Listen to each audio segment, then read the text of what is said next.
It's late, I know, but I'm glad you're here.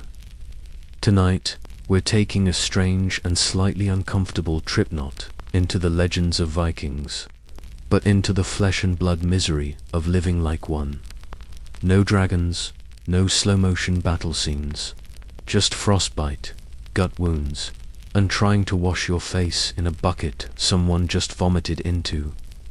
If you've ever wondered how long you'd last in the Viking Age, the answer is probably not very long. If you enjoy this kind of storytelling, you can subscribe. Only if you want to. And if you're listening at 3 a.m. from under a blanket or from a night shift desk chair, leave a comment and tell me where you are. Now, dim the lights, wrap your blanket tighter, and let's drift back in time. You wake up before dawn, if you can even call it waking up. Because sleeping in a Viking longhouse isn't restful. It's closer to surviving the night horizontally. The air smells of wet wool, wood smoke, and the stale breath of 8 people who haven't bathed since midsummer. That's not an exaggeration. Winter baths were almost mythical. The water's frozen, the soap's expensive, and no one wants to be the fool who dies naked and wet. Your bedding, it's straw. Some of it's old. Some of it might still be warm from the last person. There are rats, probably. The cold doesn't care. You can hear the wind before you feel it. It claws at the gaps in the timber walls, sneaking in through every forgotten knot in the wood. Your fingers sting before you even move them. It's morning, which means it's time to start the fire again. You pray the embers didn't die during the night. If they did, you'll spend the next hour cursing into a frozen hearth, striking flint over dry moss, hoping the spark lands right this time. No electricity, no central heating, no thermostat you can yell at. Just your hands, your breath, and the knowledge that if you don't move, you'll stiffen like the salted cod hanging above your head. Your clothes aren't fresh there, what you wore yesterday, and the day before, and the day before that. Woolen tunic, linen underlayer, animal hide boots stuffed with straw, and a cloak that smells like wet goat. You adjust your belt, it holds your knife, your pouch, and the fraying thread between feeling human and being livestock. Breakfast. If you're lucky, yesterday's gruel has solidified into something spinable. If you're luckier, there's dried fish or a crust of bread so hard it could qualify as a weapon. Everything tastes faintly of smoke. Everything takes effort to chew. No one's smiling. You don't talk much in the morning. Voices are low, grunts mostly, not from anger, but from preservation. Speech wastes warmth. Laughter's for midsummer.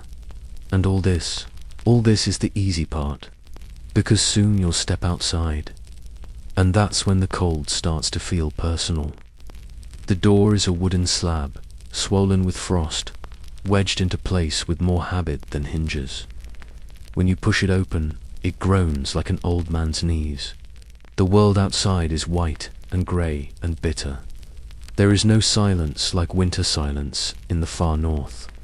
The snow swallows everything. Trees stand like black ribs against the sky. Your breath appears before you in a puff, then vanishes. The chickens look offended to be alive. You step into the snow and feel your body revolt. Every nerve screams retreat, but you keep walking because you don't get the luxury of hesitation here. Your boots are leather, yes, but they leak. Your toes begin the slow journey from discomfort to numbness. You try not to think about frostbite. Your job depends. If you're a farmer, and most people were, even the ones who fought, sometimes you're headed to check the livestock. If the goats are alive, congratulations. If not, you'll be carving frozen flesh before breakfast. If you're on water duty, that means walking to the stream with a wooden bucket. The stream might be frozen. In that case, you chip at the ice until your knuckles bleed. The bucket handle burns your skin like iron. You don't wear gloves. Not because you don't want to, but because the one pair your family owns is on your brother's hands, and he's chopping firewood, or trying to. The axe is dull. The wood is harder than your will to live. You might see the sun if the clouds are merciful, but it won't warm you. It hangs low and pale, more like a memory of light than the real thing. You glance up and realize you haven't seen blue sky in weeks, maybe months, and the worst part, you're not even safe out here. Because raiders aren't just something you read about. Sometimes they come from the next fjord over. Your cousin, your neighbor, that guy you traded a sheep with last spring. People raid because they need to, or because they're bored, or because they can. So you look over your shoulder, always, even now, even half asleep and half frozen, because survival here isn't just about warmth, it's about awareness. Forget that, and you die. Or worse, someone else dies because of you. And still, there is work to do. Always, you bend, lift, scrape, carry. The snow falls quietly, like a lie. Your back aches, your fingers barely obey, and the day hasn't even begun. Eventually, you stumble back inside them, dripping, and smelling of smoke and frozen mud. You've done your duty. For now, the hearth is lit, but it's not the crackling centerpiece you might imagine. Firewood is precious. You don't burn it for ambience. You ration it like medicine. A few glowing logs, a pot suspended overhead, a thin soup bubbling with mystery root vegetables, if you're lucky, dried meat if someone caught something last week, and once in a while, something unidentifiable that tastes like it died twice. You crouch near the flame, careful not to take up too much space. Elders get closest. Children hover just behind. You take what's left. Turn your boots toward the heat. Flex your fingers back into life. Wait for the sting that means circulation is returning. You don't scream, but you want to. There's no such thing as privacy. You live shoulder to shoulder with your family, your in-laws, maybe even a servant or chewed, bending on your status. Everyone sees everything. Arguments are public. Illness is a group affair. Intimacy is quiet and fast, conducted under blankets while pretending to sleep. There are no secrets in a longhouse, only silence, and even that, not always. You try to rest, maybe sharpen your knife, maybe mend your boots with sinew and stubbornness. Maybe sit still and let the smoke stain your clothes further, and you wait. Because the day isn't measured by clocks or calendars, it's measured by labor. When the tasks are done, the sun will already be gone. Darkness comes early and stays long. 13, sometimes 14 hours of cold blackness, broken only by firelight and stories. And let's be honest, the stories aren't comforting. They're cautionary. They're brutal. They're full of monsters that live in the hills and spirits that steal your breath in your sleep. The Norse didn't believe in safety. They believed in fate, and even that didn't guarantee a soft landing. You weren't promised survival. You were promised struggle.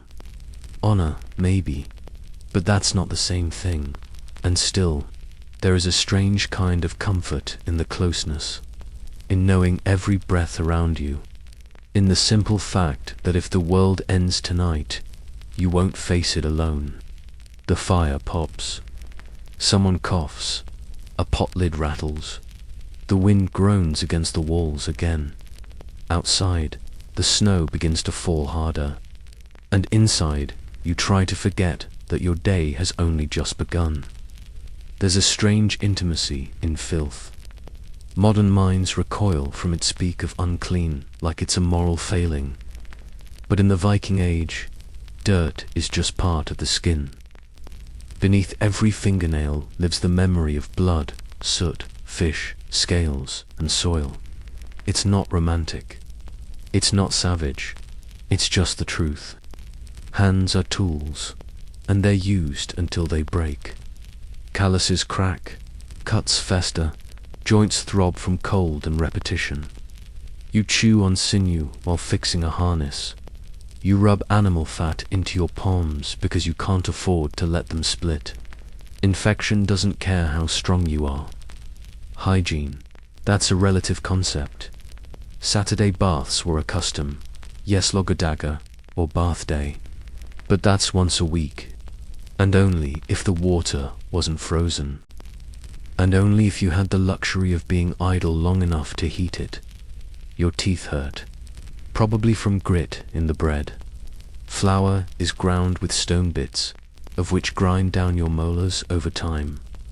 You chew on hard crusts and dried fish jerky, feel a sharp sting, and know another tooth is dying. No dentists, no painkillers. If you're lucky, someone will yank it out with a carved wooden tool and a lot of yelling. If you're unlucky, it rots in your skull until the infection spreads to your blood. There's always something rotting, and not just in your body. The refuse pit near the house stinks of everything. Meat scraps, fish heads, cloth smeared with things no one wants to name. You dump the contents of the chamber pot there in the morning. Then shovel snow over it like that will help. In summer, it's worse. Flies come, worms bloom. But you don't complain. Complaining is dangerous. It makes people wonder if you're weak. Instead, you make jokes. Dry, ugly ones. Gallows humor. It's a northern specialty. Someone loses a toe to frostbite. They're one step closer to being a ghost. Someone cuts themselves with a blade. Hope it wasn't your sword arm. You laugh, not because it's funny, but because the alternative is fear. The worst part, this is normal. You don't know it's hard.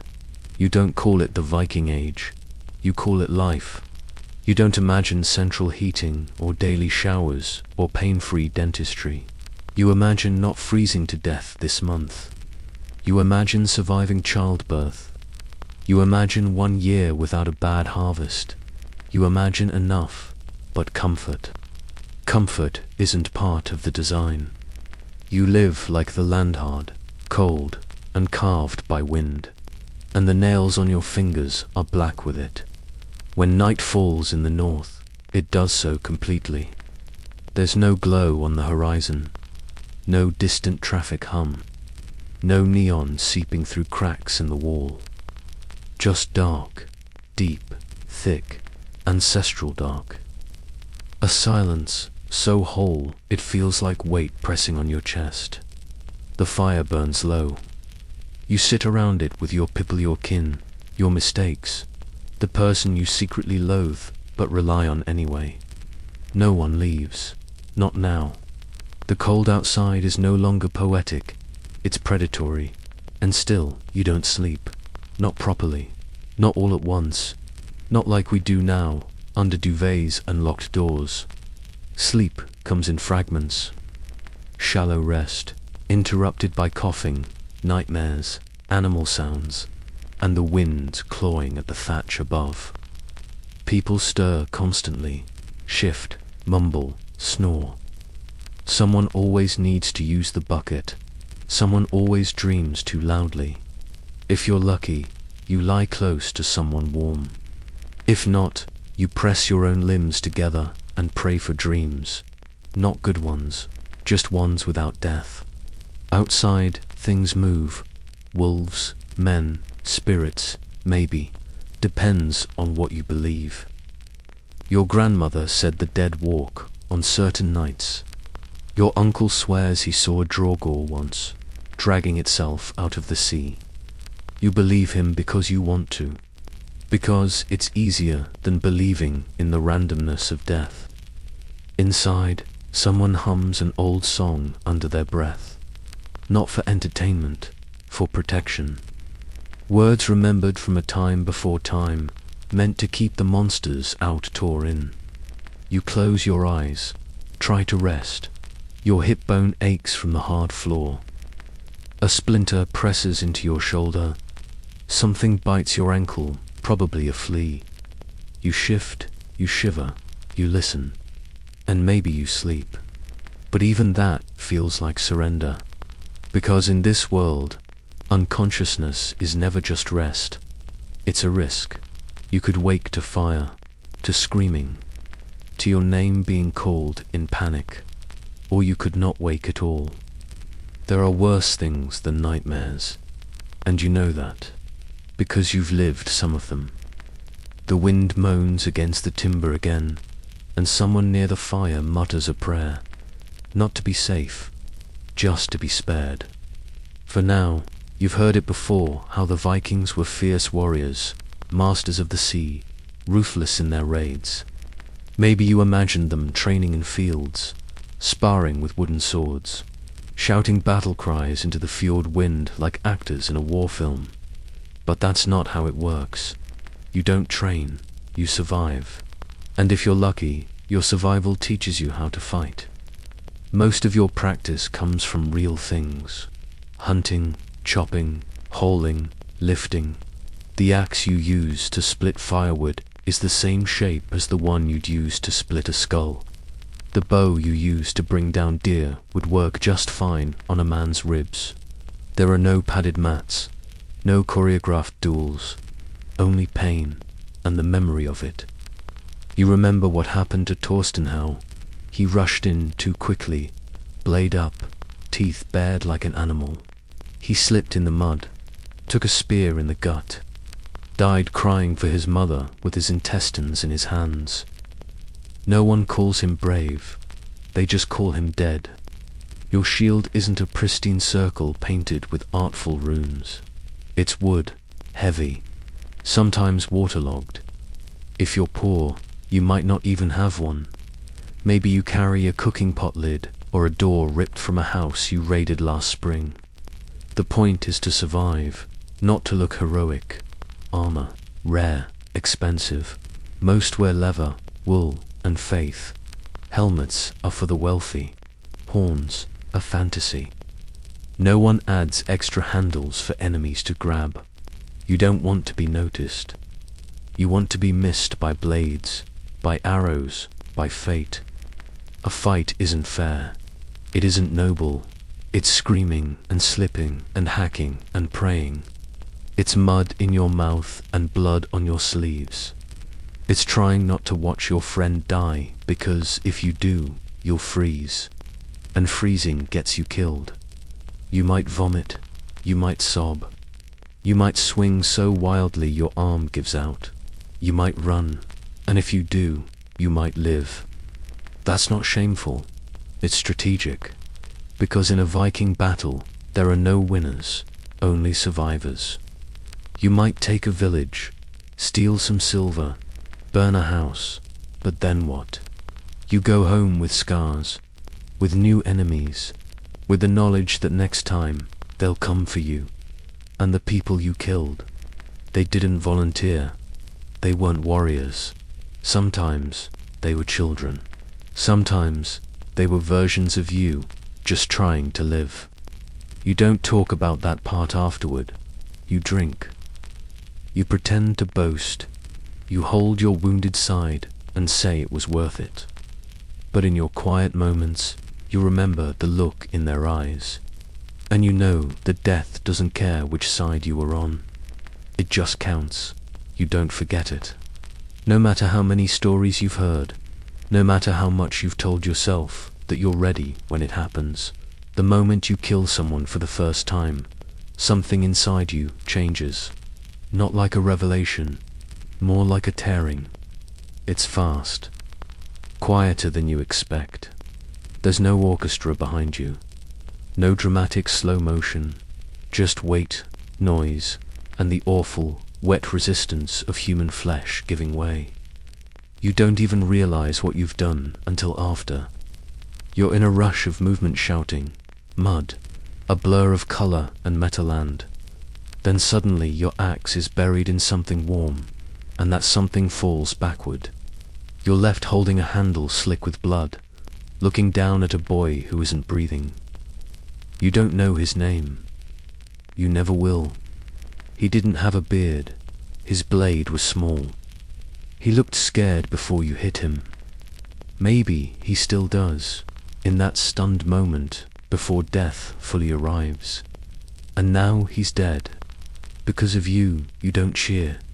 You don't puff your chest. You step back and hope no one saw your hand shake. Later, you'll try to explain it to someone. Maybe no one, maybe just the sea. You'll say it was necessary, that he would have done the same, that it was him or you, and it was. But that doesn't mean it stops there, because the blood doesn't leave your skin right away. It crusts under your nails. It stains your tunic. You smell it in your hair the next day, when you lie awake wondering if his mother has found the body yet. No one teaches you what to do with that part.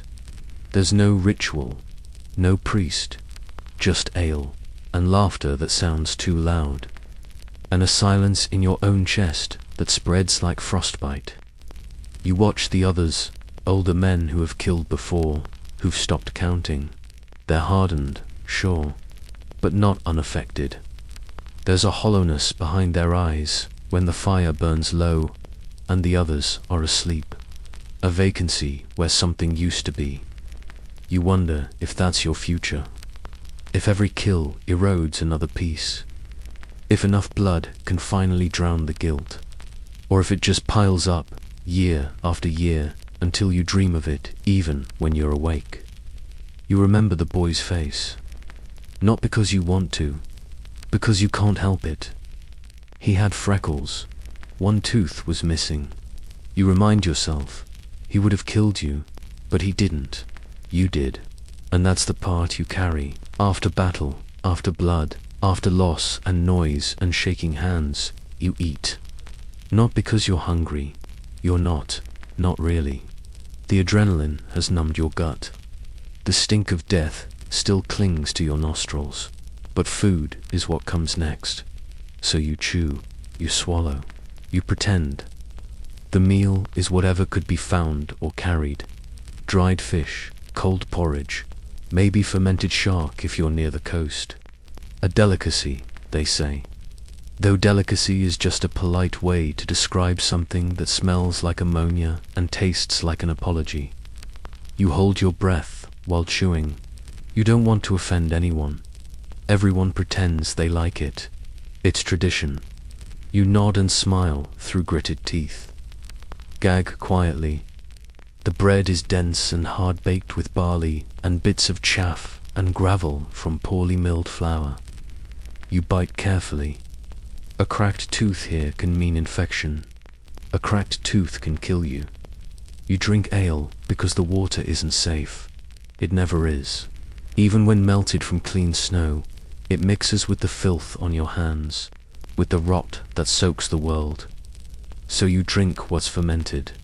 Low alcohol, just enough to feel it, just enough to forget. Meat is rare.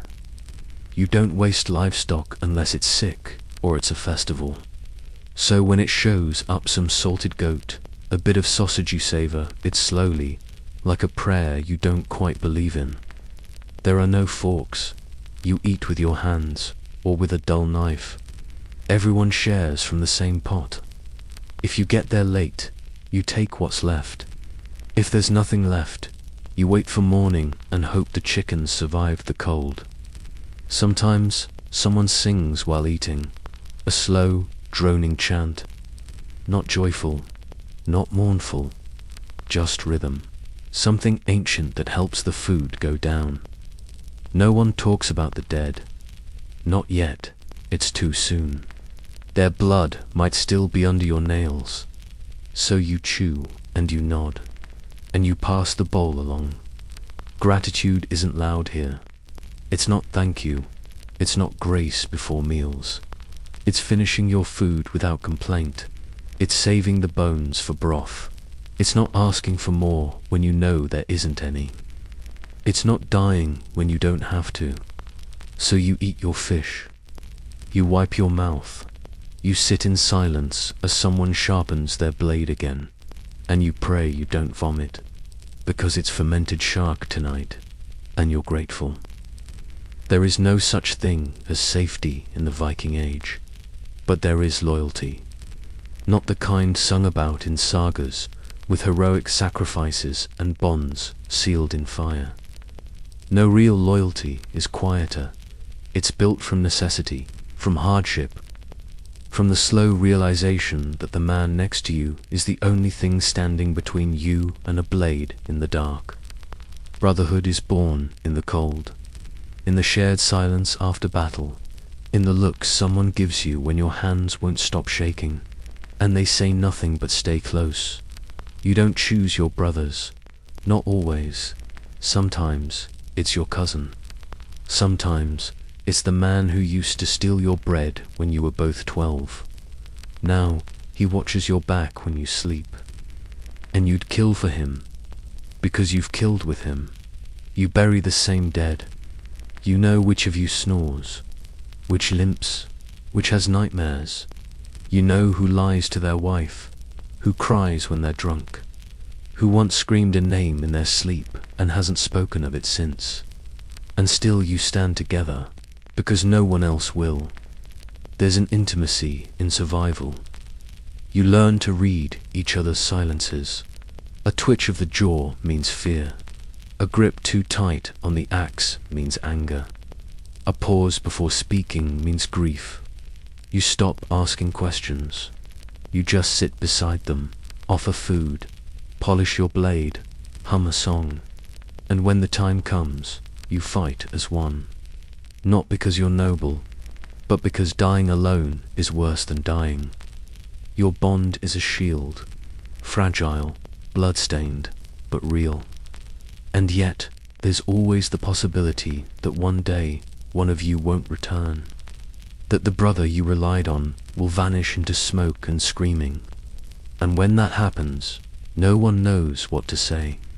There are no condolences, no neat rituals, just the scraping of dirt over a shallow grave, just silence.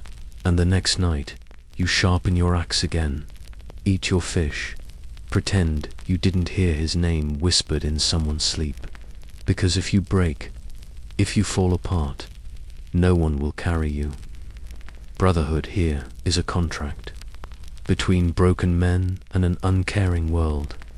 I'll die beside you if I must, but until then watch my back, and I'll watch yours. Not every man fights. Some stay behind, not by choice, but by body, by age, by fate, an old wound, a bad knee, a father too frail to lose his son, a child too young to lift a sword, but old enough to feel shame in his bones. They don't speak of it, not openly, but it's there, in the way eyes avert when the raiding ships leave, in the silence at the hearth when someone asks where you were that day, in the casual cruelty of brothers who return with stolen silver and tell stories that don't include you. You stayed, you were here, you kept the fires going, fed the goats, dug the graves, but that isn't what gets remembered. No one sings about the ones who stayed home. And so you lie. You say you were ill, that you guarded the village, that your presence was needed. You let the lies soften over time, like driftwood.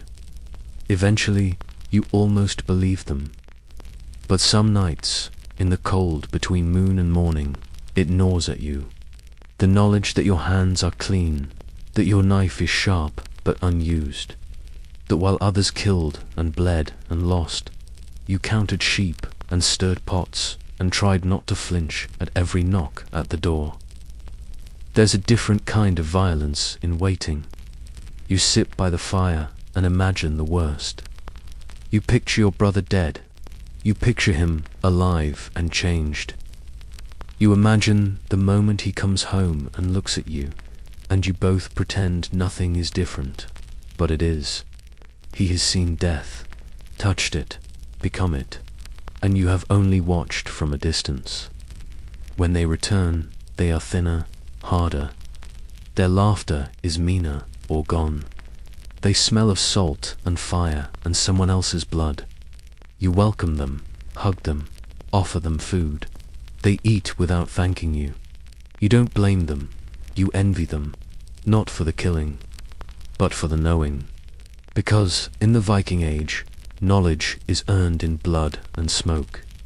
And you, with your unbroken bones and whole skin, you are a stranger to it. You dream of storms, of swords, of being brave, but in the morning you milk the goats and whisper apologies to no one. In the Viking Age, faith doesn't come from comfort. It comes from cold, from desperation, from standing at the edge of a cliff with the wind howling in your ears and wondering if anyone is listening. You don't pray like we pray now. There are no soft pews, no songs about mercy, no sermons about love. You kneel in the mud. You raise your hands to a sky that does not blink. You speak to gods carved from wood, from stone, from the old bones of trees and beasts. You do not ask them to protect you. You ask them to notice you. And if they do, you hope they find you worthy. Odin sees everything. That's the problem. You can't lie to him. He knows when you hesitated in battle, when you doubted, when you ran. He gave up his eye for wisdom. He won't waste time on cowards. Thor is strength, not kindness. He might shield you in battle if you amuse him, but he won't hold your hand.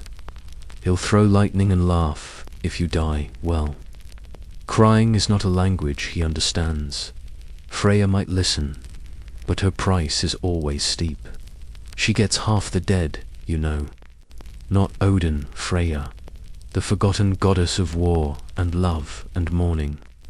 You leave offerings, bread, blood, bones. You whisper names into the wind. Sometimes you carve runes. Sometimes you spit into the dirt and curse your own weakness. And sometimes you get nothing.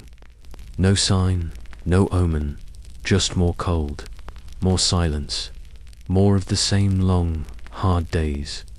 But still you believe. Because belief isn't about reward. It's about not going mad. When a storm kills your cattle, you say Thor was angry. When your child dies in the night, you say hell needed company. When the raid succeeds, you thank Odin. When it fails, you say Loki laughed. There's always a reason.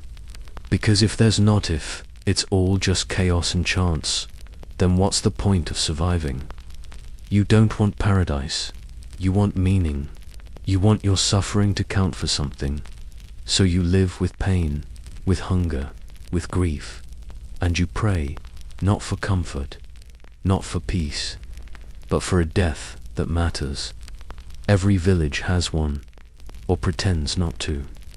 She doesn't live in the longhouse. She lives at the edge of the settlement, of belief, of what makes people comfortable. You call her a vulva, the seeress, but never too loudly, and never when children are near.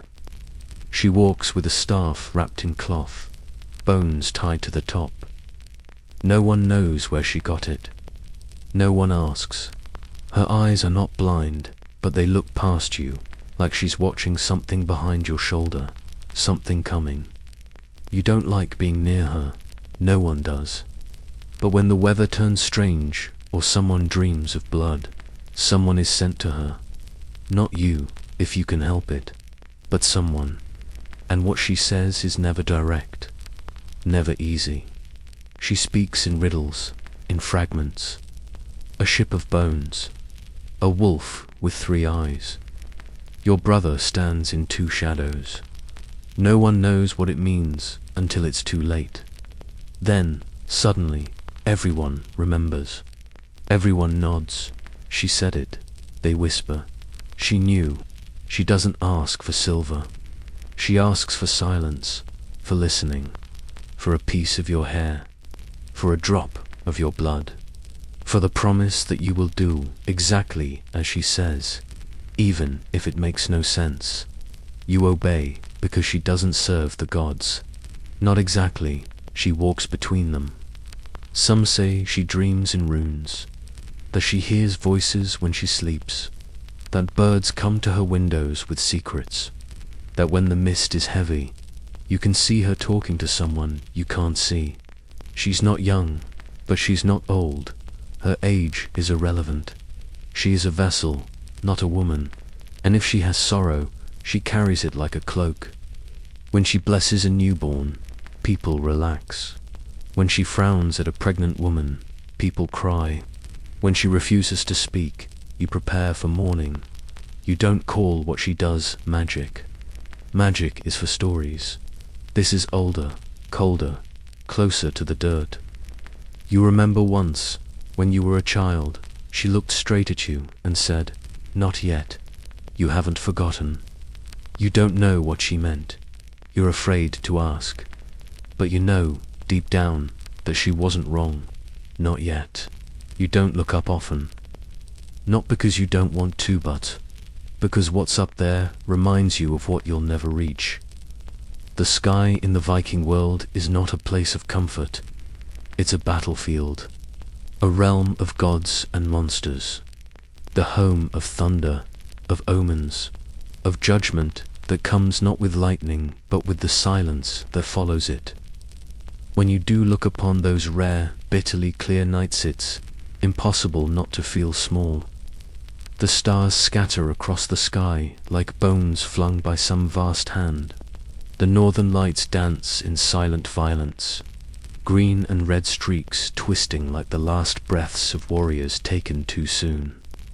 Your grandmother said they were the armor of the fallen shields clashing in Valhalla, that every flash is a story playing out above us, that somewhere in that writhing sky, the gods are already at war. You believe her, or you want to, because otherwise it's just cold light in a dark world. And that's too much to bear. You've never seen Asgard. You don't expect to. You've never touched a god, only the wood carved in their name. You pray, yes, but they do not answer. Not directly. They answer in snow that comes too early, in crops that die in your hands, in dreams that wake you sweating, in ravens circling the roof. You tell yourself these are signs, because if they're not, if they're just weather, just birds, just dreams, then all of this is meaningless.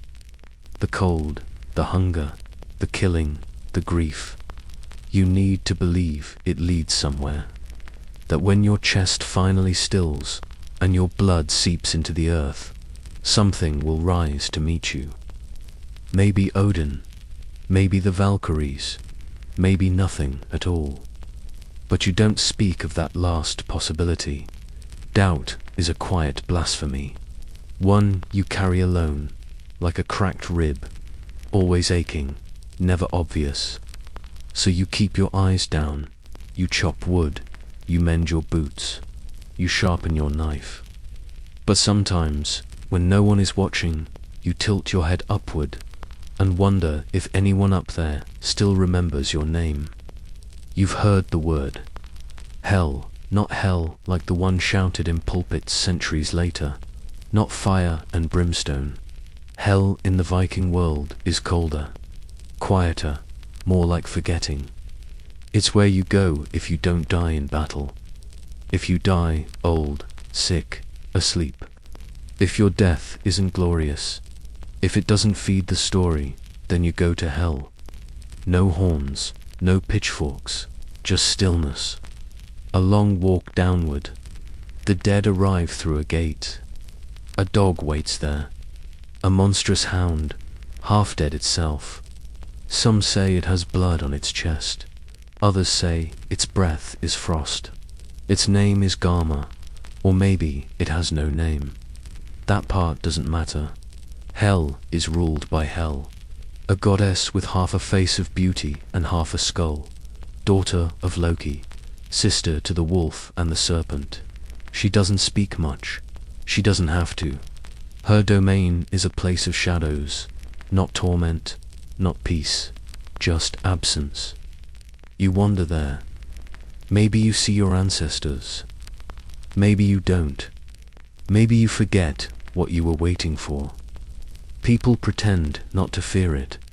They say it's just the way of things. Not everyone can die a warrior. Not everyone can clutch a sword at the moment of death, but you can hear it in their voices, the hesitation, the shame. You know people who have left a blade under their sleeping mat, just in case they die suddenly, so that they can be found with a weapon in hand, so that they won't be taken downward, because hell is the end of the story. No sagas are sung of the hell dead, no poems carved in their name. They disappear, not just from life, but from memory, as if they never were. You think of this often. What if your death comes not with battle cries, but in the night, alone, coughing blood? What if your children forget your face? What if your name fades before the snow melts on your grave? What if you end, and nothing follows? It terrifies you more than pain, because in pain, you are still here, but in hell, you are not. So you fight, you suffer, you hold the sword a little tighter, not because you want to die, but because you're afraid to be forgotten. You've seen them carved into stone, into bone, into the haft of a worn axe, or the post of a creaking doorway runes. Angular, simple, silent. They aren't spells, not in the way outsiders think.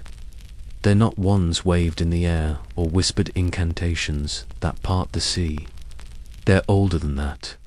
Stranger, runes are memory made physical. A language born in bone and blood and frost. Not written with ink, but with knives. Each stroke costs something. Time, pain, intention. You don't write runes casually. You don't decorate with them. You inscribe them, like truth into stone, like names into skin. When you carve a rune, you are speaking directly to the world, not asking, declaring, protection, luck, strength, love, the words we need most. Sometimes you etch them onto a baby's cradle, sometimes onto a warrior's blade, sometimes onto your own flesh, when the night feels longer than it should, and you've run out of prayers. There's a power in making something permanent in a world where everything dies. But the truth is most people don't know what they mean. Not really. The shapes are remembered, yes. Passed down, but their meanings have drifted, changed, lost pieces. Just like the people who used them. Still, you carve them. You press your blade to wood and scratch out the line for protection over your doorway, even though the last storm shattered your neighbor's roof. You carve strength into your belt buckle, even though your knees shake before every raid. You trace love into a ring made from iron, even though she may never wear it. Not because you believe the runes will change your fate, but because they let you speak when you can't, because they stay even when you're gone. And that might be the closest thing you have to immortality. A few marks, a few lines, a few truths carved so deeply the gods themselves might remember, or at least someone will. Someday you've heard of them, shield maidens, warriors with braided hair and sharpened blades, standing shoulder to shoulder with men, laughing in the face of death. Maybe you thought they were just legend, a product of poetry, a fantasy, but you've never met one, not truly. Because if you had, you wouldn't ask if she's real. You'd ask if she'd spare you. A shield maiden doesn't seek glory. She isn't here to impress you. She fights because the world gives her no choice. Because her brothers are dead. Because her father told her she couldn't. Because the land will not till itself, and the raiders will not wait. She learns early that softness is rationed, that no one is coming to save her, that if she wants to survive, she must sharpen more than just steel. Her eyes first, then her voice, then the knife hidden in her boot. She is not welcomed at the shield wall, not at first. Men jeer until they see her swing. See the way she moves, not with strength, but with precision, with memory, with rage. She learns to fight with silence, with shame turned outward. She bleeds and does not flinch. She kills and does not weep not where you can see her. And when the battle is done, she does not boast. She cleans her blade, wraps her wounds, feeds the fire, puts the children to sleep, because warrior or not, she is still a woman. And in the Viking world, that means everything and nothing. You think of her as an exception. She thinks of herself as necessary, and she is. Because when the longhouse burns, it is she who pulls the grandmother from the smoke. When the raiders come, it is she who hides the knife in her apron and waits by the door. When the men fall, it is she who buries the mand, raises the next generation with dirt still on her hands. You don't write sagas about women like her. She's not loud enough, not tragic enough. But you remember her face, because it looks like survival. They talk about warriors, about axe wounds and sword slashes and shields split like firewood. But they don't talk about birth. Not like that. They should. Because in the Viking world, childbirth is the quietest kind of war, and it kills just as surely. You're told early what to expect, not in words, but in glances, in the way women grip their bellies when another is taken too soon, in the way your mother washes her hands after helping at a birth, as if trying to scrub away guilt instead of blood. There is no doctor, no sterile room, no epidural, just a midwife, a knife, and hope, and screaming. It doesn't matter if it's your first child or your fifth, the fear is the same. Not just of death, but of dying slowly, of something going wrong and no one being able to stop it, of bleeding out onto straw while someone tells you to be brave.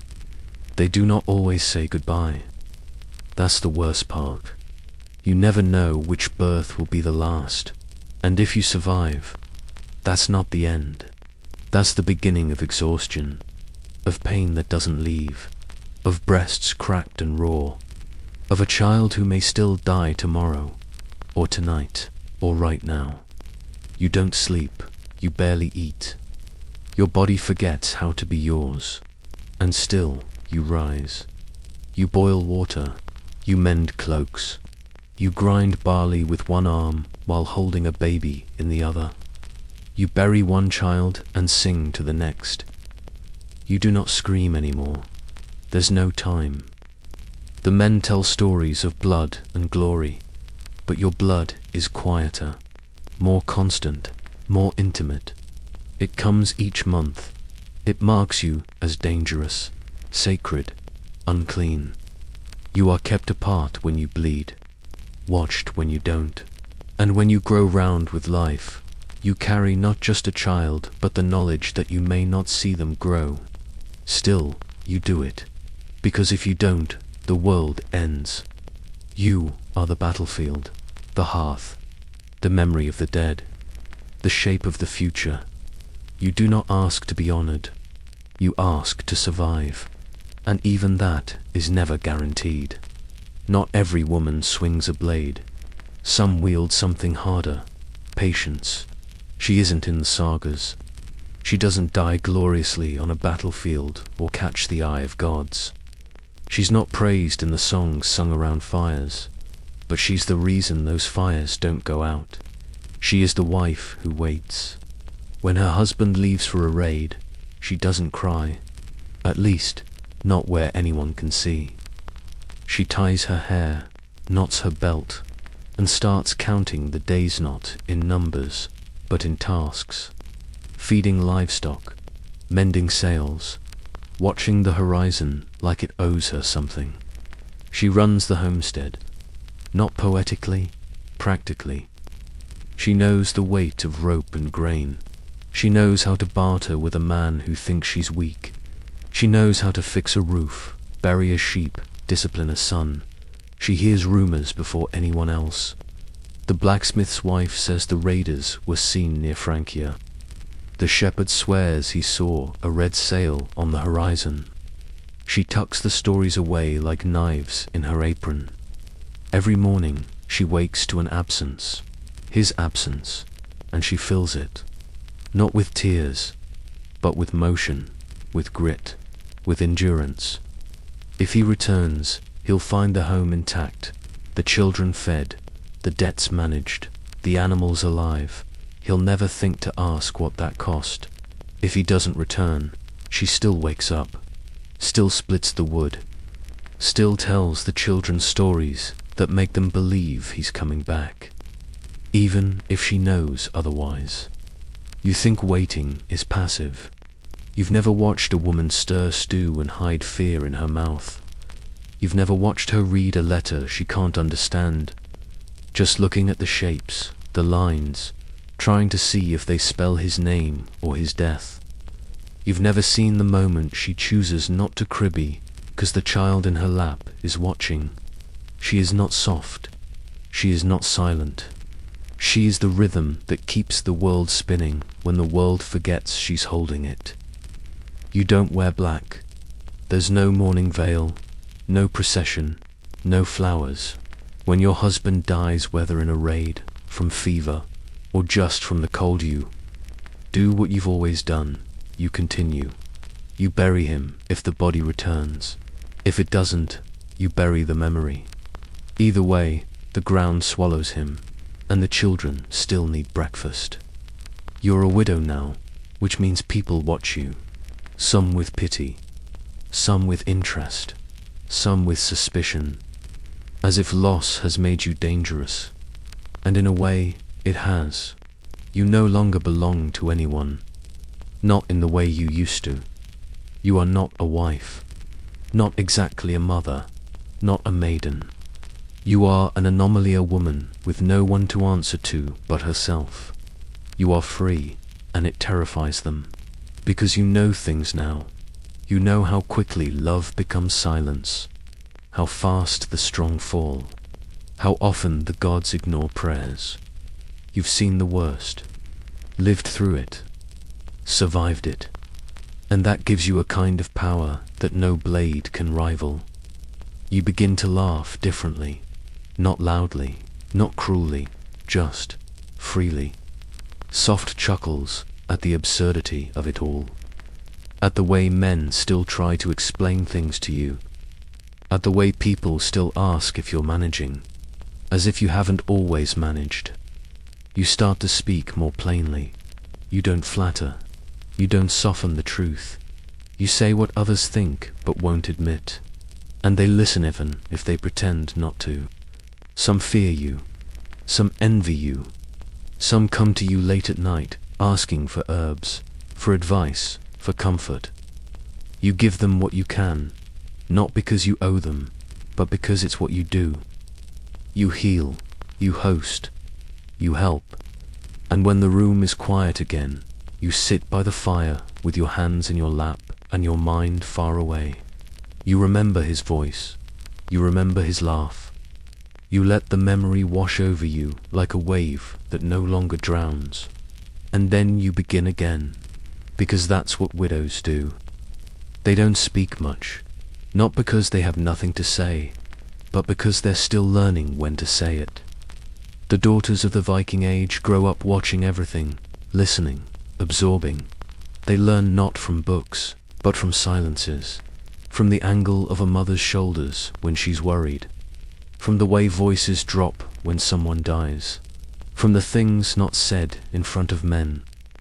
A daughter knows how to grind grain before she knows how to spell her own name. She knows which herbs make you sleep and which make you bleed. She knows how to gut a fish, how to hide a bruise, how to wrap a crying baby in the crook of her arm and keep stirring the pot with the other.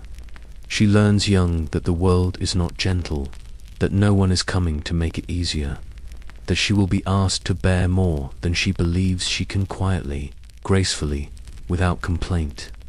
And so she watches. She watches her brothers go off to train, while she learns to fold linen with hands that could just as easily braid rope or snap a rabbit's neck. She watches her mother laugh at the table and cry by the fire. She watches the men come home, drunk and loud, and the women clean up after their stories.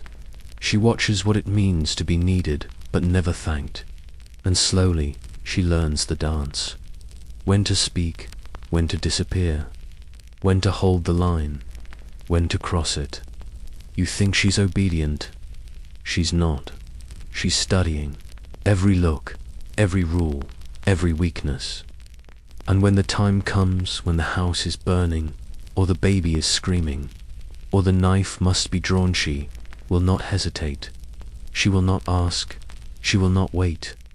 Because daughters in this world do not bloom. They sharpen. You're stronger than most. You've had to be. But even strength has its limits. In the Viking Age, your body is not a temple that's a tool. Used daily, pushed past warning, expected to endure until it doesn't. There is no cushion, no cure, no comfort beyond what you make with your own hands.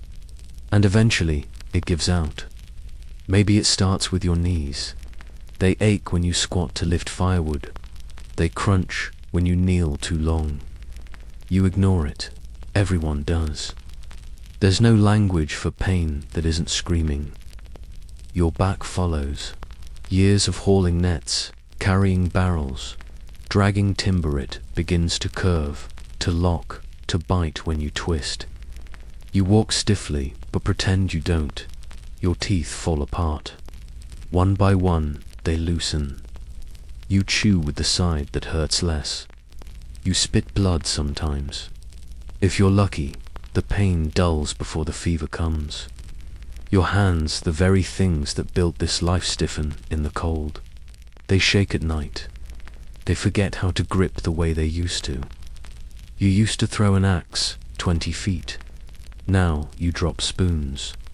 There is no word for this slow collapse. No ceremony for decline. You simply adapt. You complain less. You sleep more. You offer advice instead of strength. And somewhere in the midst of this soft undoing, something else begins. Your spirit sharpens. You see things more clearly. You feel the weight of small glances, hear the layers in quiet words. You begin to understand the cost of things, not in silver, but in hours, in choices, in fatigue.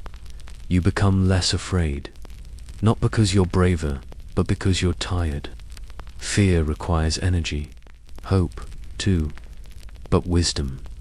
Wisdom is weight, heavy, steady, not easily moved. People stop asking you to help with the hunt. They start asking you to tell stories. You oblige. You speak slowly. Let them fill in the spaces. Let them think they're discovering things you've known for years. You smile when they make mistakes. You've made them all before. And in the back of your mind, you count the days not by what you can do, but by what you can still endure. Your body may be rotting, but your spirit, it's still watching. They don't call it sadness, not like we do. There's no word in Old Norse for depression, no term for the heavy fog that settles on the chest, for the hollowness that makes every day taste the same. But that doesn't mean it isn't real. You've seen it. In the man who stares too long at the fire and forgets to eat. In the woman who sings to no one, long after the children have gone to bed. In the boy who stopped speaking after the raid. They say he's quiet. They say she's touched. They say he's getting old, or strange, or lost in thought. But you know better. You've felt it too. It comes in the cold months, mostly. When the sun rises late and leaves early. When the snow is too deep and the sky too still. When your hands crack from washing and your sleep is full of dreams that ache. You move more slowly. Tasks take longer. Your limbs feel made of iron. You snap at people without meaning to, or you don't speak at all. You forget the last time you laughed. No one talks about it. There are no herbs for it. No gods to pray to. You don't say, I am unwell. You just keep working. Because stopping would make it worse. Because if you stop, someone else must carry your weight, and they already carry too much. So you pretend. You smile at the child who still thinks the world is kind. You stir the pot, mend the cloak, carve the spoon.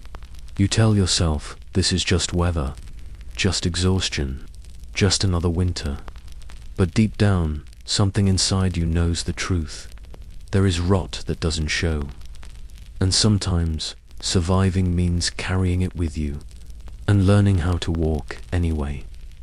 You don't leave grief behind in the Viking age. You live inside it. The walls of your longhouse have seen more death than you can count. They've held the cries of the dying, the silence of the dead, and the muffled sobs of those who stayed behind. And they remember. The grief doesn't fade. It soaks into timber, into the straw where your sister once slept, into the bench where your father last sat, into the hearthstone where you stirred soup the day after your son was buried. No one talks about it. Not really. Mourning is allowed, but not indulgence. You're expected to be strong, to carry on, to plant the crops, scrub the floor, greet the neighbors without flinching. But when you pass the spot where she used to stand, your chest tightens, and no one needs to ask why, because they feel it too. Everyone here has buried someone, a child, a husband, a friend who went on a raid and never returned. They live in a village shaped by absence, carved by it. Some people turn to prayer, others to rage. Some become quieter. Some drink until they forget, but no one escapes it. There are no graves with flowers here, no polished stones, no names etched in marble. There's a mound, a pile of rocks, a memory passed in whispers, and still life goes on. You bake the bread, you patch the hole in the roof. You kiss your child goodnight, knowing you might not see them wake. Grief becomes a companion, not loud, not weeping, just present. You feel it when the wind changes, when the house creaks, when the fire burns low and no one is speaking. You carry it like an extra limb, invisible, permanent, real. You built it with your own hands, laid each timber, packed the earth, thatched the roof, sealed the cracks with moss and spit and prayer. It was never perfect, but it was yours. A shelter against the endless cold. A fragile line between survival and exposure. But even houses die in the north. The rot starts slow, a drip, a soft spot in the beam. A corner where snow melts faster than it should. You ignore it, you have to. There's too much else to do. Children to feed, crops to mind, fires to stoke. Then the smell comes.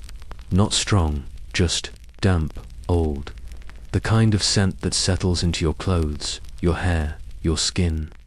You find mold on the grain sacks. Mushrooms in the corner, with that crumbles under your thumb. You patch, you mend, you swear at the sky. But deep down, you know, this place is sick. There's a sadness to it, like watching someone you love lose their strength. A kind of betrayal, but also inevitability. Nothing stays solid here, not people, not promises, not walls. You've seen neighbors flee collapsing roofs, dragging infants through snow. You've helped rebuild the same barn 3 times.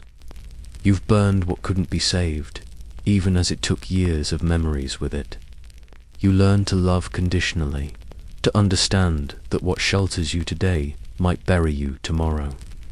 Still, you sweep the floor, you clean the soot. You hang charms above the doorknot, because they work, but because you need to believe in something. Because the rot outside is one thing, But when it creeps into your home, into the bones of the only place that knows your name, it begins to feel personal. So you fight it, not because you think you'll win, but because surrender is not how things are done here. You forget things, not all at once, not dramatically, just little things, worn down by repetition, like the edge of a knife that's seen too many winters. At first, it's small where you left your cloak, whether you fed the goats twice or not at all. The name of your cousin's second child, you laugh it off. But then you forget the year your father died, the shape of your mother's voice, the face of the man you killed, and you wonder what else has already slipped away. You ask someone about a story you used to love, and they look at you blankly. "I've never heard that one," they say. But you remember telling it. You remember the firelight, the way your hands moved. You remember the hush in the room. Or maybe you don't. Maybe you remember wanting to tell it. Maybe it never happened. In a world without ink, memory is your only record. And when it begins to fade, so do you. You see it in others. The elder who calls you by your brother's name. The old warrior who repeats the same tale 3 nights in a row, each time with a different ending. You do not mock them. You listen. You nod. Because you know that one day someone will do the same for you. There's no shame in forgetting here. Not really. It's just terrifying. Because when memory goes, so does meaning. So does history. So does proof. You lived. You hurt. You loved. But if no one remembers, did it matter? You start to tell your stories more often. You repeat the names. You show the children where the sun rises each season. You press old songs into their ears like seeds into soil. Not because you're afraid to die, but because you're afraid to disappear. In the end, rot doesn't just come for wood and bone. It comes for memory. Softly, quietly, with the patience of centuries. It doesn't fall softly. Not here. In the Viking Age, snow is not a quiet blessing, not a postcard. It is a presence, a hunger, a force with teeth. When it comes all at once. No warning, no kindness. The sky just grays, then darkens, then vanishes. And when you step outside, you're stepping into a new world, a white silence that stings your eyes and steals your breath. You bundle up, of course, furs, wool, leather so stiff it cracks at the knees. But it doesn't matter, cold finds you. Through the seams, through the soles, through the space between your spine and your ribs. Your fingers stop obeying you first, then your feet. You try not to cry, not just from pride, but because tears freeze. Everything slows, sound disappears, even the birds retreat. The forest goes still, as if the trees themselves are hiding. You don't know the temperature. No one does. There are no numbers.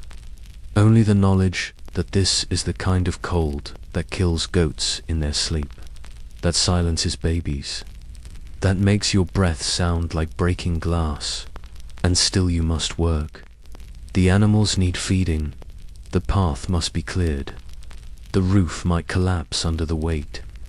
You shovel snow with a wooden spade and curse every flake. Sometimes it's beautiful. The light hitting the ice just so. The way smoke curls from the chimney against a silver sky. The way the world seems to hold its breath. But mostly, it's terrifying, because you know what snow hides. The pit you dug for the latrine. The well you covered last autumn. The axe you dropped while splitting logs. The edge of the roof that collapsed while you were inside, almost crushed your cousin. And the body you buried 2 winters ago, you mark it with stones. But the snow covers everything eventually, even grief, even truth. And when spring comes, if it comes, you'll find it all again, changed, warped, half remembered, but for now, it sleeps beneath the snow, along with the rest of you. It doesn't hit all at once. At first, it's just a smaller portion, a missing second helping, a meal where someone quietly leaves the table still hungry. Then the bread runs out, then the fish, then the turnips you were saving for spring. You ration what's left. One salted herring becomes 3 meals. You scrape the last smear of lard from the bottom of the barrel and pray the frost doesn't reach the root cellar, but it always does. Hunger is a teacher, and its lessons are cruel. You learn how long you can go without chewing, how it feels to be full of nothing but tea made from pine bark and melted snow, how it hurts less when you don't move. You'll learn which tree bark can be boiled into something almost edible, which bones can be cracked for marrow, which animals are worth eating even when the meat is sour, even when your gut already aches from the last bad meal. You learn the lies you tell children. No, I'm not hungry tonight. It's better warm. You eat first. We'll have more tomorrow. You learn to look away when the little one licks the wooden spoon long after the broth is gone. You learn the silence that comes when people stop complaining. That's the worst part. Not the crying, the quiet. Because that's when the body begins to give up. When your neighbor, once loud and strong, just doesn't get up one morning. When your cousin sells a necklace that belonged to her mother for 1 egg. When someone suggests eating the dog and no one laughs. You don't keep track of the days anymore. You keep track of meals. How many are left? How long the snow might last? How long the elders might last? And somewhere in the pit of your stomach, beneath the gnawing and the weakness, there is a voice that says something awful. You might survive this, but not all of you will. It doesn't knock, it seeps, slides in through the thatch, under the door, between your ribs. In winter, death doesn't arrive with drama. It arrives with stillness. A man leans back after a long day and doesn't lean forward again. A child sleeps late, then doesn't wake at all. An old woman who coughed for weeks finally falls silent, and no one breathes easier. You get used to it, not the dying, but the rhythm of it. The cold months are a kind of harvest, not of crops, but of people. The weak, the unlucky, the already half gone. The snow covers the ground, but you dig anyway. You chip through ice, break the frozen dirt with an axe, your fingers wrapped in cloth, your breath fogging your vision. It takes hours to make a grave. Sometimes you don't. Sometimes the ground is too hard. You stack the bodies in a shed, cover them with cloth, say their names once, then not again until spring. And you try not to look at them. You keep moving. You sweep the hearth. You mend the seams in your boots.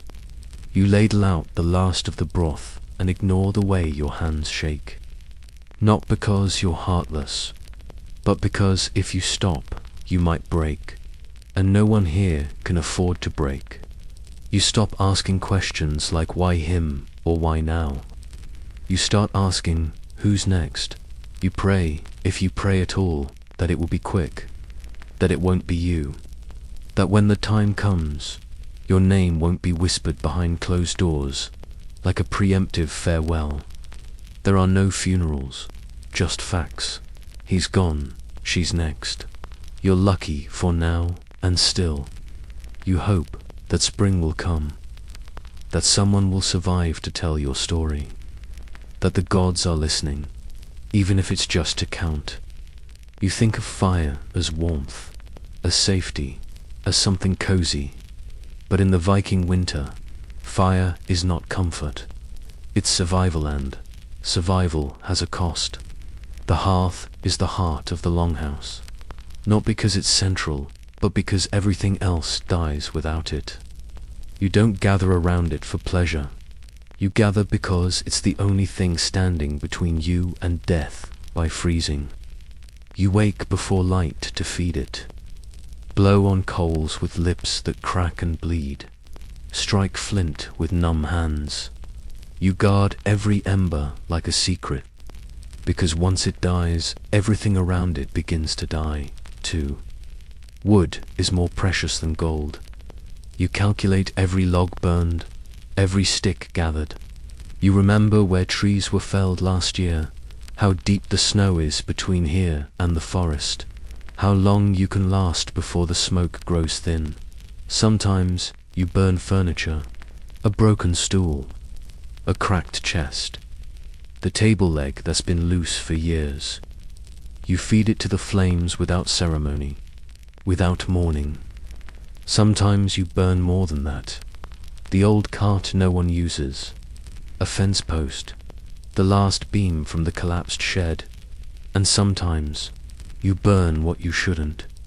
A tool handle, a family heirloom, a carving that once meant something, because sentiment doesn't keep you warm, and still the fire isn't kind. It smokes, it stings. It leaves soot in your lungs, in your nose, in the lungs of your child who sleeps too close to it. You breathe smoke all winter. You cough it up in the spring. But without it, you're just meat in the snow. And so you sit by the fire, watching it eat what little you have left, hoping it lasts, hoping you last. You don't thank it, you fear it, you feed it anyway. Because here, fire is not your friend, it's your master. You might think it's quiet.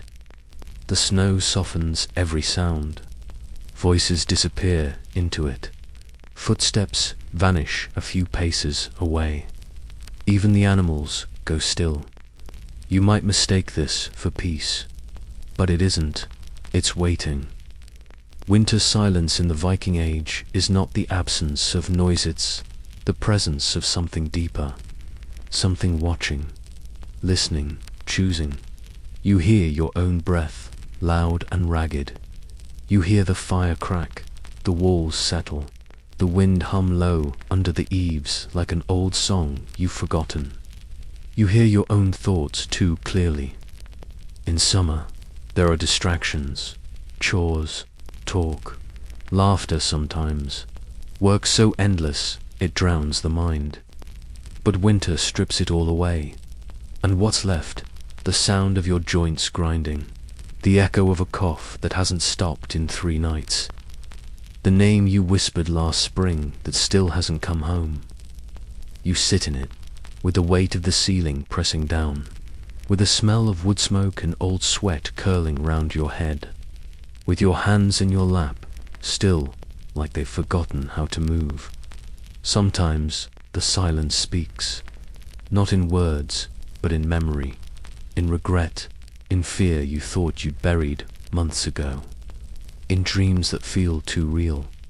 You don't answer it. You wrap the blanket tighter, stir the pot, pretend to sleep. Anything to not hear your own heart say the thing you've been avoiding all along. You are afraid, not of wolves, not of hunger, not even of death, but of vanishing, of becoming nothing more than another silent name in the snow.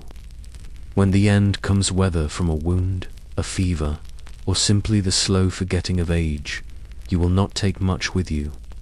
There is no room for sentiment in burial, not when silver is scarce and winter is still watching. The sword you treasured. If your family needs it, it will be passed down, cleaned, carried, named again by another hand. The cloak your mother made, cut apart for scraps. Someone will wrap a baby in it, or patch a roof. The carving you kept since childhood, worn smooth from years of worry. Burned, maybe, or left behind in a drawer that no one remembers to open. You will be buried with what you were holding at the end. If anything, maybe a blade, maybe a token carved in haste, maybe nothing at all. If you die in battle, they might bury you with honor, a cairn, a spear, a few coins if someone still believes in paying the ferryman. If you die at home, you'll be buried quickly. The ground is cold. Time is short. They'll say your name once, twice, if someone loved you, but not more. Names fade fast in the north. There are too many dead and too much work left for the living. Your stories, they last only if they are useful. No one tells tales of kindness unless it ends in a warning. No one remembers gentleness unless it saved someone's life. So you live knowing that your favorite song, your quiet thoughts, your small acts of tenderness may vanish the moment your breath does. And still you love, you sing. You carve initials into beams that will rot before anyone thinks to ask whose they were. Not because you expect to be remembered, but because even here, even now, you were here, and that matters. Even if no one knows it, you can't take silver with you. Not the bracelets carved with knot work, not the beads woven into your braids, not the stolen coin buried in a cloth pouch under your floorboards. It will stay, you will not. But stories, they travel. They are lighter than anything you carry, sharper than any blade. They live in mouths, not hands. They pass through generations, like breath, shaped by memory, warped by time. And they are never truly yours. Once told, they belong to whoever hears them. You know this. You've seen men die with nothing to their name but a single story. A tale of a wolf-faced berserker. A boy who outran an avalanche. A woman who stared down 3 raiders with only a sickle and a scream. You've seen how the story outlives the person. How the dead become legends, and the legends become lessons. Sometimes the truth disappears. That boy never outran anything. He froze in fear and was saved by his sister. That woman didn't win the fight. She survived it, barely. That berserker was just a man who stopped caring whether he lived or died. But it doesn't matter. The story is what remains. You've told your own, around fires, over meals, in whispers when the night is too long. Not to be remembered exactly, but to make sense of the noise. You speak so that your life echoes somewhere, so that your days weren't just frost and toil and bruised hands, so that when someone in the next village says, "I heard of a man who," or "my mother told me once," they're talking about you, or someone you knew, or someone you imagined into being because the silence was too heavy. Stories are the only inheritance that multiplies, the only thing worth stealing, the only thing that survives the snow. The earth remembers you, even if no one else does, even if your name is lost and your story untold, even if the longhouse burns and the children move on and the gods forget your face. The dirt does not. One day, hundreds of years from now, someone will find your bones. They won't know your name. They won't know how you laughed, or who you kissed, or what your voice sounded like when you whispered to a newborn in the dark. But your bones will speak. They'll say you carried weight, that your joints bore too much for too long, that your teeth cracked from grit in the bread, that your left wrist healed poorly after a break, maybe from a fall, maybe from a fight. They'll see where you knelt too often, where your ribs cracked and grew crooked, where childbirth left its mark in the shape of your pelvis. They'll see the arthritis, the infections, the ache that lived in your spine long before the last frost. And they'll say, "This one endured. This one lived a hard life, and a real one." They'll wonder what your world was like, what gods you called on, what kind of fire warmed you, if any. They might write a paper, or mount your femur in a glass case. But they'll never know what you whispered into the snow the night your brother didn't come back, or how you lit a candle in secret when your daughter was sick. Or what it felt like the first time you held someone's hand and didn't let go. Bones don't lie, but they don't remember everything either. So you hope someone tells your story, or invents one close enough. Because in the end, your skeleton might say, I was here. But only a story can say, and this is who I was. You are not a teacher. Not formally. Not in any way the future might recognize. You never stood before a class or carved a lesson into a stone. You never asked anyone to sit and listen, but you taught anyway. You taught the child who watched you sew in silence, her hands twitching to copy yours. You taught the boy who noticed the way you tilted your head at the sound of a wolf cry, how you paused, how you listened, how you reached for the axe only when necessary. You taught the man beside you what it meant to suffer without surrender, to cry without shame, to bury someone and still speak their name. You taught not with words, but with presence. How you endured, how you moved, how you rose when it would have been easier to lie down and let the cold have you. And most of what you taught, you'll never know, because they won't thank you. They won't always remember it came from you. But one day, that child will stitch a wound shut without flinching. That boy will stay calm when the dog doesn't bark. That man will hold someone who's grieving without needing to say anything at all. And somewhere, somehow, that will have come from you. Not the part of you carved in bone or wrapped in furs, but the part that couldn't be buried, the part that changed someone else just by surviving near them. We leave more than stories. We leave gestures, silences, instincts. We leave the shape of how to live, even in a world that doesn't want us to. There's no music, no warning, no voice from the sky, no warm cinematic glow when something happens for the last time in the Viking age. You just don't know. You don't know it's the last time you'll see your brother alive when he leaves at dawn, rubbing sleep from his eyes and grumbling about the cold. You don't know it's the last time you'll eat from that bowl, the one carved by your grandfather, the one that will crack next week when the fire gets too hot.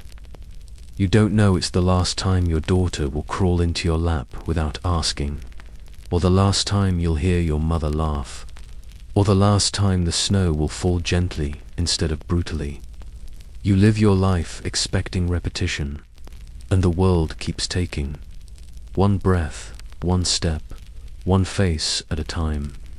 So you learn to notice, not in grand ways, not with speeches or tears, but with the way you pause before saying goodbye, the way you linger near the fire a moment longer, the way your hand stays on someone's shoulder just a little past comfort, because part of you knows, even if your mind doesn't admit it, your body does.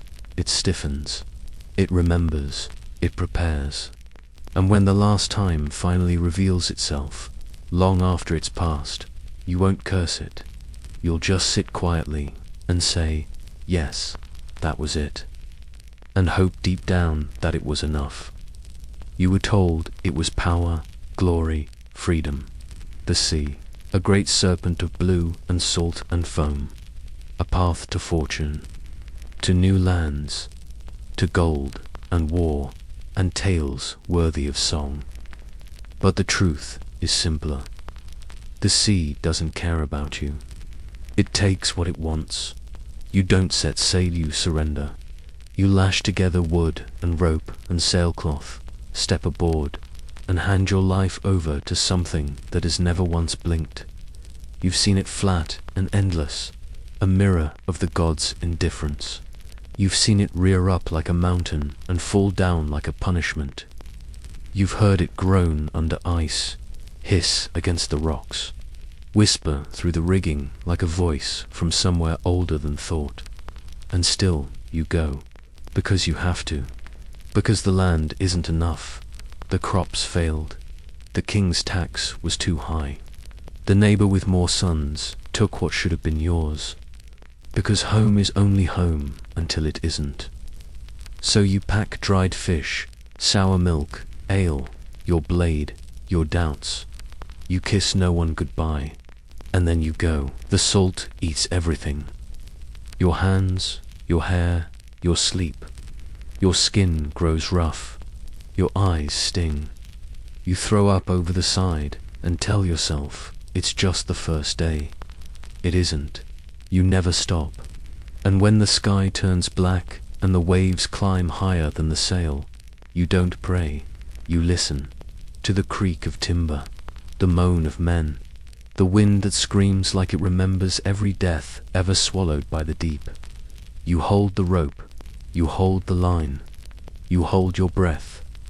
And if you're very lucky, you survive. You arrive on a distant shore, soaked and trembling and smaller than you were, and someone calls you brave. You don't correct them, because you made it, and because they'll never know how loud the sea really was. You can't escape it. The salt is in everything. The air, the food, the skin of your lips, cracked and burned from days without fresh water. It coats the deck, the oars, the ropes. It seeps into your clothes, hardening the seams, stiffening the cloth until it feels like armor. You taste it constantly. In the dried fish that's never dry enough. In the pickled cabbage that sours even your dreams. In the sweat on your upper lip. In the vomit that lingers in your throat after another wave hits sideways. Salt makes you feel clean, then sick, then empty. You begin to wonder if it's replacing your blood.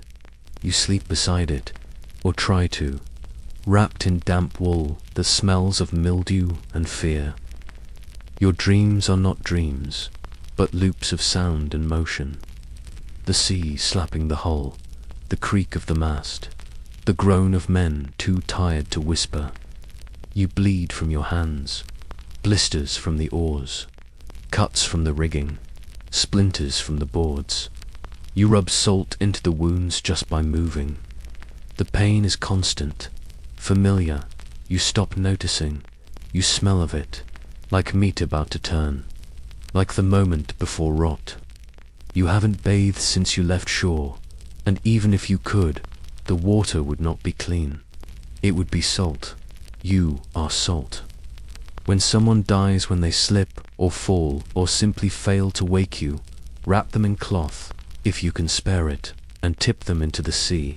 No one weeps. The sea doesn't return what it takes. You speak the name once, then silence. Salt water in the mouth, salt water in the eyes, salt water in the lungs, if you're unlucky. And still you row, because land might be near, because it has to be. Because anything is better than this, even if it isn't. When you see it finally after days or weeks or something in between, land looks like a dream. A smudge of green, a line of rock, smoke rising from trees. You blink, unsure if it's real. The men around you stir, they straighten. Some whisper a god's name they haven't said aloud since departure. Someone kisses the amulet they thought was useless 2 nights ago. You say nothing, you know better. Land is not safety. It's just the next threat. The beach might be empty, might be watched, might be armed. The trees might hide food or poison. You row anyway. The shore grows louder, clearer, real. The boat scrapes rock. You jump into the shallows. Your legs fail you for a moment. They've forgotten land. You smell moss. You smell pine. You smell something warm and living that makes your stomach cramp. Hunger returns, vicious and sudden. You drag the boat in. Unpack the sacks. Count heads. 1 less than when you left. No one says it aloud. You scout. Carefully, sword drawn, eyes sharp. Every leaf a threat. And when the first arrow hits the tree beside you, you run, because land fights back. This is someone else's place. Their trees, their dirt, their gods. You steal what you can. A lamb, a silver brooch, a sack of barley. You burn nothing. Not this time. No strength left. You sleep beneath trees that whisper in a tongue older than your own. You wake to insects, to rain, to the sound of your own breath finally calming. And in that moment, you feel it. Not triumph, not relief. Just the thin, brittle hope that you might make it home. With something, with anything. Or at least alive. They cheer when they see you. Or pretend to. Your name is shouted across the water. Children run ahead. Your wife, if she still calls herself that, stands at the edge of the dock with a look that isn't quite relief. Your neighbors nod. One claps your back. Someone calls you hero, but you don't feel like one. You step onto land and your legs still move like you're on water. The world tilts slightly. Sounds feel wrong. Too sharp, too near. You want to speak, to laugh, to say, I made it, but the words don't come. You carried home silver, a blade with a jeweled hilt, a new scar down your side. You give them these things. Let them ooh and ah. Let them feel safer, richer, braver by your proximity. But you don't give them the rest. You don't speak of the night you almost jumped into the sea just to end the waiting. You don't speak of the boy who died next to you, mid-Brea. You don't speak of the island where you left something behind that had once been human. You just smile. You eat. You pretend to sleep. And when the fire burns low and the house grows quiet, you sit outside on the step with your cloak pulled tight and your eyes on the stars. You look for the sea in the dark. You feel it still in your joints, in your teeth, in the hush of wind. It has marked you. You are not who you were. But there is no name for what you are now. So you rise at dawn, feed the goats, sharpen the axe, tell your son to mind his chores. And you never say what happened out there, because they would not understand, because part of you still doesn't. The boats don't always come back. Sometimes a storm swallows them. Sometimes a mast cracks and the sea pours in. Sometimes a man jumps. Sometimes they reach ashore and choose not to leave. And when that happens, no one holds a vigil. There's no body, no funeral, no grave, just absence. At first, the village watches the horizon. Each morning, someone squints into the distance, hoping for sails. A shape, a mistake, a delay, but the days stretch. The food runs low, the chores pile up, and the watching stops. Their names are spoken less, not out of cruelty, out of defense. The mind can only carry so many losses before it buckles. So people forget, or pretend to. A wife remarries. A child stops asking. A brother tightens his grip on the plow and looks forward. But you remember the sound of that man's laughter on the second night at sea, the way he sang off-key, the story he told about his first raid, how he slipped in the mud and broke his toe before lifting his sword. You remember the moment he disappeared from the boat weather, swallowed by wave or will, and you say nothing, because no one wants the story, not the true one.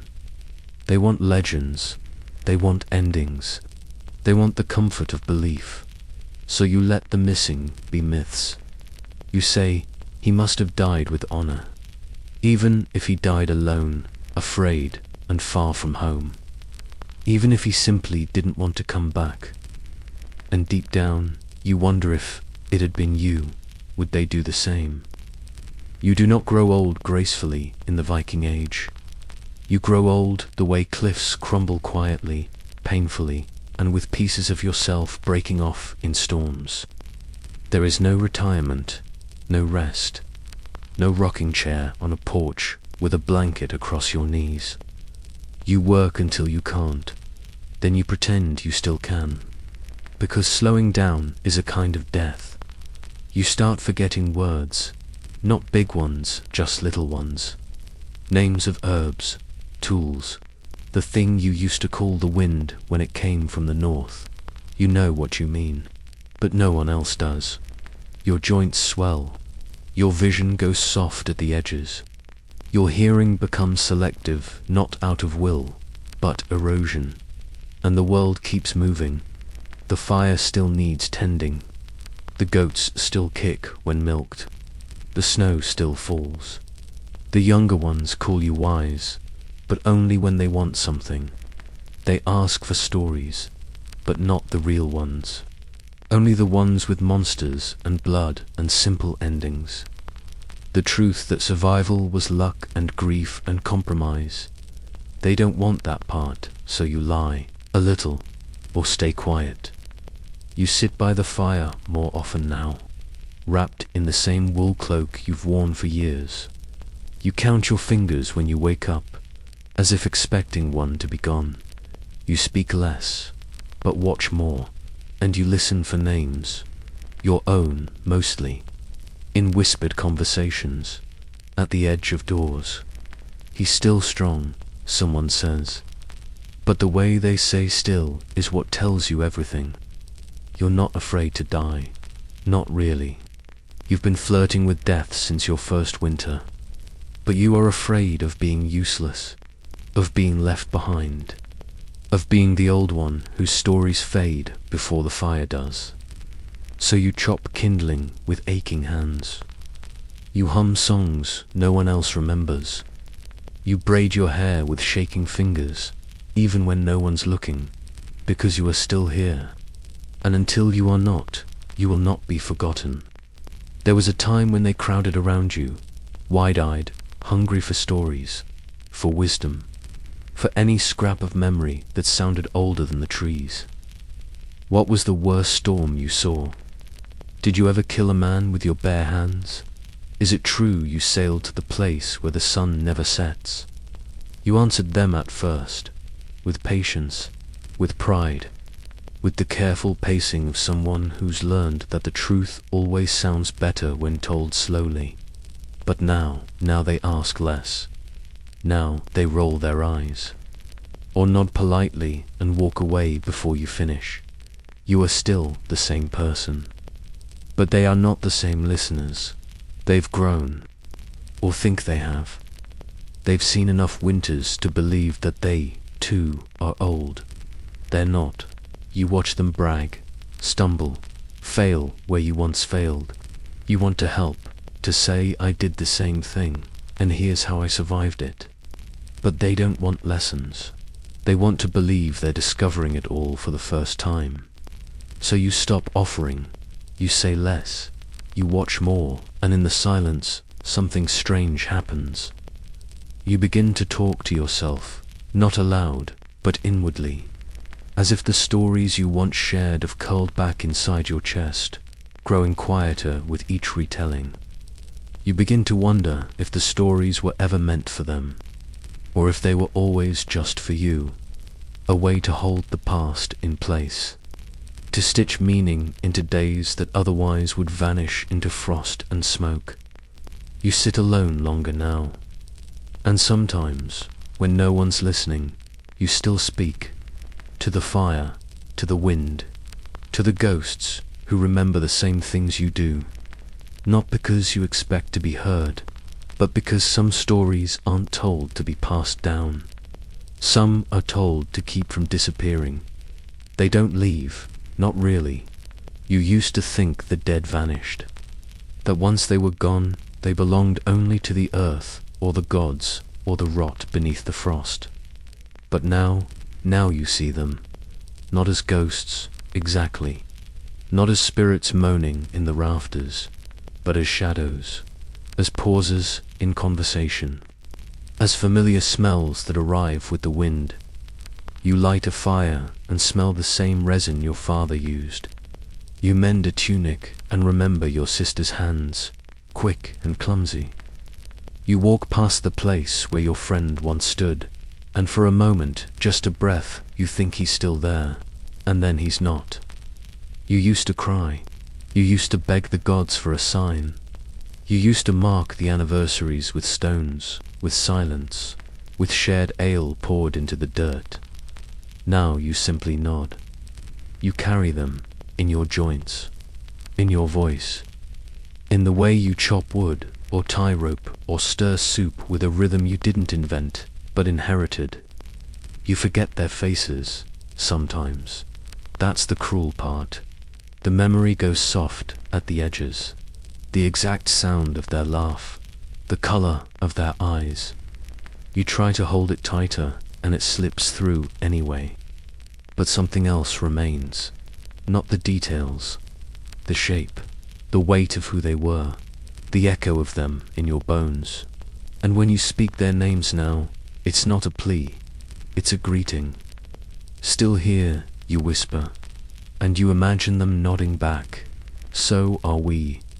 Years are too big, too abstract. They pile up like driftwood, messy, interchangeable, blurred at the edges. But winters, you remember every one.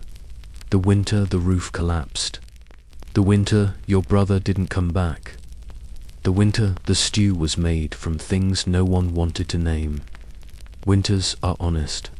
They measure suffering in real terms. How deep the snow was. How many fingers were lost to frost. How many days the fire barely stayed lit. You count your life by how many you've survived. You say things like, that was 5 winters ago, or the baby was born to snows before that, or he left the day before the river froze. Time becomes tactile. It creaks in your knees, lives in your cough, settles in your spine like a quiet accusation. You don't know your exact age, but you know what the cold has taken from you, and still you endure. Each new winter is a gamble. You gather wood and hope it's enough. Salt meat and hope it lasts. Kiss your loved ones goodnight and hope they wake. Because you've seen what winter does. It doesn't arrive like a guest. It returns like a debt. And each year you survive it. You wonder, how many more can I carry? But you don't say that aloud. You just nod when the snow begins to fall. Wrap your cloak tighter and start counting again. It doesn't come with thunder, no grand omen, no raven on the roof, no dream soaked in prophecy, just a feeling, a stillness in the chest, a breath that doesn't quite fill your lungs the way it used to, a quiet moment that stretches to long and doesn't snap back. You rise in the morning, but slower. The ground feels farther away, the cold deeper, the light thinner, and you know. You wash your hands with care, as if preparing for something sacred. You tie your cloak neatly, even though no one's watching. You eat what you can, not for hunger, but for ritual. You sit by the fire, as you always have. But this time, you don't look at the flames. You look at the people, not to speak, not to bless, just to memorize.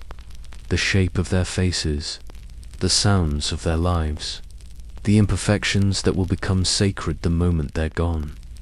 You don't say goodbye, not really. You tell them to chop more wood, to feed the goat, to be careful with the axe. They nod, roll their eyes, tell you to rest. You smile, because they don't know, and that's how it should be. You step outside for a moment. Let the cold bite your face. Let the wind tangle your hair like it did when you were young. Let the sky press down not cruelly, but completely. And then you return, to the fire, to the stillness, to the place where the world ends, not with a scream, but with a sigh. You close your eyes, and let go. It doesn't happen right away. At first, everything still echoes with you. The creak in the floorboard you always stepped on. The corner by the hearth where your boots used to rest. The smell of smoke and wool that still clings to your old cloak. now hanging untouched. They don't clean it up too quickly. There's a kind of reverence in delay. No one wants to be the one who sweeps away the last of you, so you linger. In the cups no one drinks from, in the stool no one sits on, in the stories that start with remember when, but trail off into silence. Children run quieter now. The dog pauses at the door you used to open. Someone starts chores a little earlier, not because they need to, but because it's what you used to do. Your name becomes an adjective. That's his knife. That's her stew recipe. That's how they would have done it. You become a point of reference. Not yet a myth. Not quite a ghost. But time is a thief with soft hands. Weeks pass. The floor is swept. The cloak is moved. The boots are repurposed.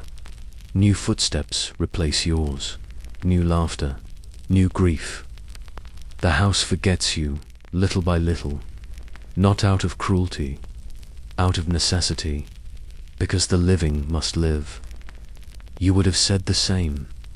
And if you were watching, really watching, you wouldn't feel anger.